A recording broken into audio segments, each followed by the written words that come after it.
Greetings from Northumbria on the 31st, excuse me, 31st of March, a day we expect to be battered by the weather.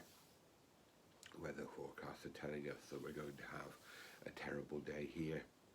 But of course our thoughts and prayers turn again to the continued conflict in Ukraine and prayers for the people of that country, as the battering they receive is so much greater than anything we will anticipate today.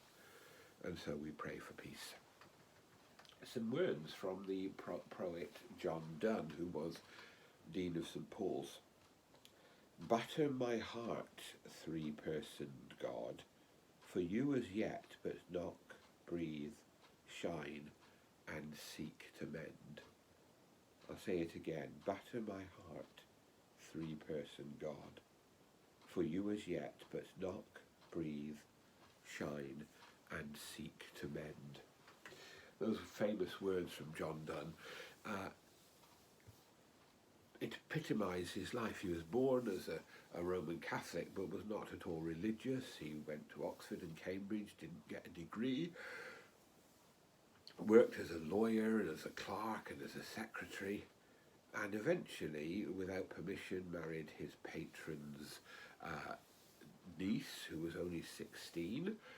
This earned him a great deal of disfavour, but this marriage and this relationship transformed his life and turned him from someone who was really very dissolute to someone who was a faithful husband and a person of faith.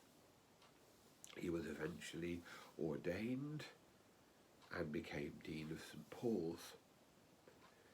Bereavement, the loss of his wife, also transformed his life and turned him back again to God. And he continued to write poems for the rest of his life, as well as being a notable preacher.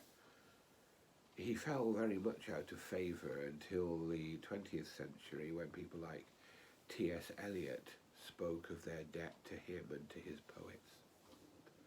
And much of his, what we call metaphysical poetry, was about the nature of, the spiritual nature of our lives and of our universe. And so he reminds us of many things. First of all, the transforming power of God in a human life, but also the way in which God's love and life and existence intertwines the universe. Sometimes only the poets can help us to understand that. That's why the Psalms are something we can turn to again and again in times of difficulty. That's why I think the Psalms speak to us so powerfully in this time when we are anxious and afraid and seeking the right words to pray for the people of Ukraine. So let us, like John Donne, ask God to batter our hearts with his love, with his healing, with his peace, and with his desire to make us whole. And may the battering of love replace the battering of violence for the people of Ukraine. God bless them, God bring peace, and God bless us all.